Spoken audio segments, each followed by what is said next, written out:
Hi, you are listening to Solent Sports News. It's 4 o'clock. I'm Liam Harding. Our top story this afternoon. Southampton is starting to get busy in the run-up to the game tonight. They take on Leicester at St Mary's Stadium off the back of 2 defeats in a row. The Saints were thrashed 4-0 by Liverpool on Saturday. Manager Ralph Hasenhüttl admitted that they haven't defended well enough and that they need to do something new. The last 2 games we conceded too easy the goals. I think this is again a reset button to be pushed, I think, to come back to what made us strong in this time where we had been unbeaten for 4 games. Hasenhüttl has been reluctant to change formation in his Southampton starting lineup. His 4-4-2 formation resulted in a 1-1 draw against Leicester at St Mary's last season. A Southampton fan believes that we will see more of the same tonight.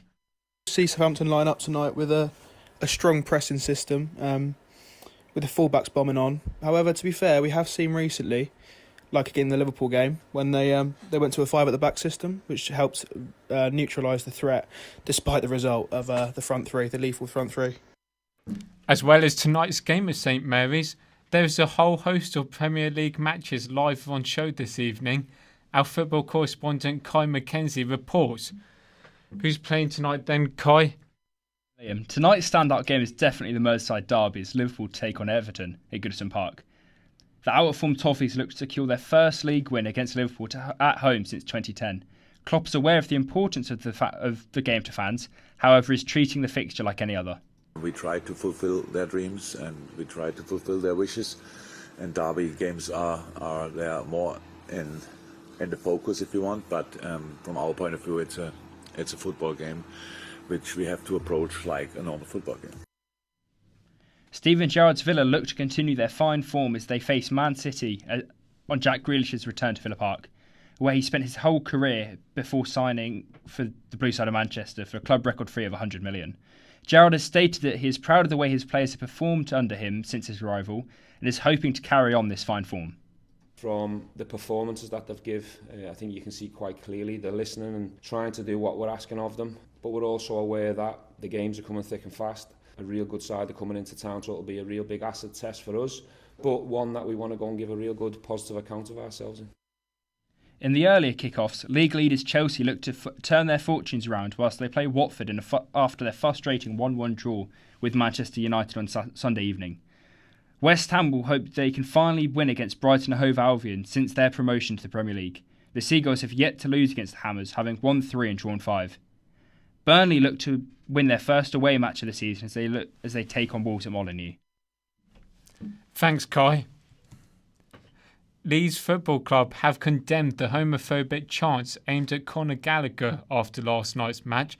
Gallagher, who is on loan from Chelsea, was subject to the abuse during the Leeds victory. The abuse comes right in the middle of the Premier League Rainbow Laces campaign, which is designed to discourage homophobic chants from within the game. England women's team thrashed Latvia 20-0 last night. Forwards Beth Mead, Lauren Hemp and Ellen White all scored hat-tricks in an impressive display.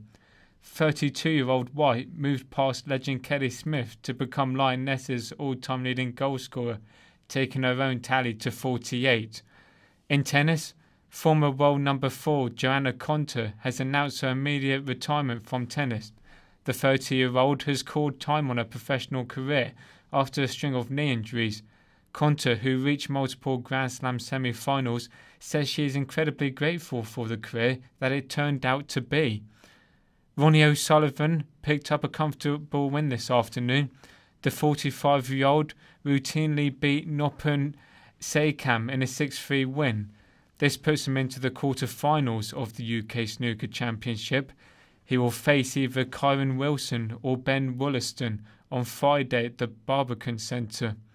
The Rocket is the firm favourite to lift the trophy for a record-breaking 8th time. The Los Angeles Lakers will be without a key player for 10 days. LeBron James tested positive for COVID-19 and will now self-isolate until it can produce 2 negative tests.